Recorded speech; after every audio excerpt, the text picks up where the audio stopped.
হচ্ছে এটা হচ্ছে পরিত্যক্ত মাটির বাড়ি। অনেক আগের, কিন্তু দেখো এটা টিনের চাল অনেক ভালো আছে। এখন এইটাতে কেউ থাকে না, আমার মনে হয় থাকে, কারণ এটাতে থাকতেই তো পারি, মানুষ না থাকো ভূত পেট এইগুলো তো থাকবে, আই এম শিওর। জানো গাইস, এই বাড়িতে না অনেক মানুষ থাকতো।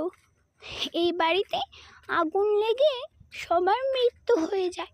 তারপর থেকে এই জঙ্গলে কেউ আর আসতো না, সবাই অনেক ভয় পেত। আমরা তো একা আসিনি, আমাদের বাড়ির সবাই এসেছে, সবাই মিলে ঘুরতে এসেছে। তো এখন আমার সামনেও কেউ নেই, পিছনেও কেউ নেই, আমি খুবই ভয় আছি জানো গাইস। ভিতরে যাচ্ছি তো ভয় করছে আমার। এখানে না কি দোকান ছিল বলো তো?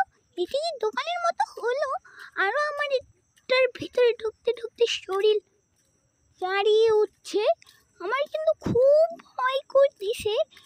আমি একা নই, কিন্তু তবুও অনেক অনেক ভয় করতেছে।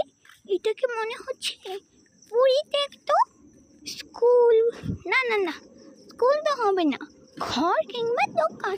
গাইস, সন্ধ্যা হয়ে যাচ্ছে, আমরা এখন বাড়িতে চলে যাব। আমরা সবাই বাড়িতে চলে যাবো। যত গভীরে যাচ্ছে জঙ্গল, তত মনে হইতেছে রাত হয়ে যাচ্ছে। কিন্তু এখন কিন্তু 6:50 বাজে, 6:50 বাজে, বোঝাই যায় না। আমার মনে হয়েছে সন্ধ্যার আজান দিয়ে দিয়েছে, মাগরিবের আজান হয়তো বা দিয়ে দিয়েছে, এমনকি 7টার মতো মনে হইতেছে বেজে গেছে।